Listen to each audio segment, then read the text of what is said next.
देश की राजधानी दिल्ली देश का सबसे ज्यादा कोरोना प्रभावित शहर बन गया है। दिल्ली में एक ही दिन में मुंबई की तुलना में सबसे ज्यादा कोरोना मामले दर्ज किए गए। दिल्ली में गुरुवार को कोरोना के 16,699 मामले आए, जो कि किसी शहर में एक दिन में आने वाले सबसे ज्यादा केस हैं। इससे पहले मुंबई में अब तक के एक दिन में सबसे ज्यादा 11,163 केस 4 अप्रैल को दर्ज किए गए थे। हालांकि मुंबई में गुरुवार को कोरोना वायरस के 8,217 नए मामले सामने आए और 49 लोगों की मौत हुई। वहीं केंद्रीय स्वास्थ्य मंत्री डॉक्टर हर्षवर्धन ने शुक्रवार सुबह ही एम्स हॉस्पिटल का दौरा किया। यहां उन्होंने डॉक्टरों के साथ बैठक की और हालातों को जाना। एम्स के डॉक्टरों का कहना है कि इस बार की लहर में बच्चे और युवा भी चपेट में आए हैं। डॉक्टरों की ओर से स्वास्थ्य मंत्री के सामने स्टाफ और ऑक्सीजन का मसला उठाया गया। ऐसे में आपको बताते हैं क्या है दिल्ली में कोरोना का हाल।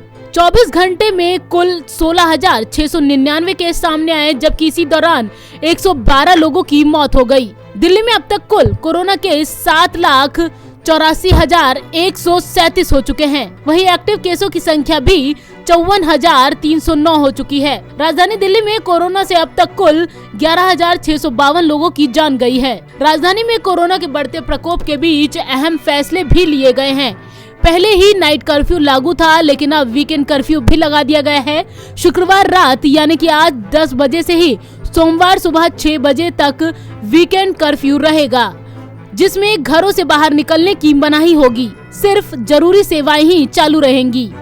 वीकेंड कर्फ्यू के दौरान दिल्ली में mall, gym, swimming pool, spa और अन्य चीजें भी पूरी तरह से बंद रहेंगी।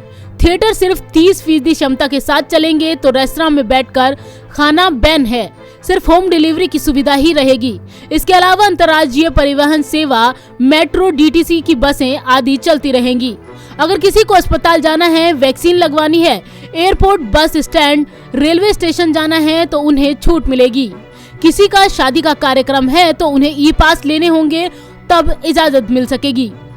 आपको बता दें कि दिल्ली के अलग अलग अस्पतालों में बीते कुछ दिनों में बेड्स की कमी की समस्या आ रही है। इसके अलावा ऑक्सीजन को लेकर भी परेशानियां सुनने को मिल रही है। हालांकि दिल्ली सरकार का दावा है कि बेड्स की संख्या को बढ़ाया गया है, लेकिन जमीनी हकीकत कुछ और ही नजर आ रही है। दिल्ली में मौतों का आंकड़ा बढ़ने से शमशान के बाहर भी शवों की लंबी कतारें हैं। नवोदय टाइम्स के लिए संगीता सिंह की रिपोर्ट, दिल्ली।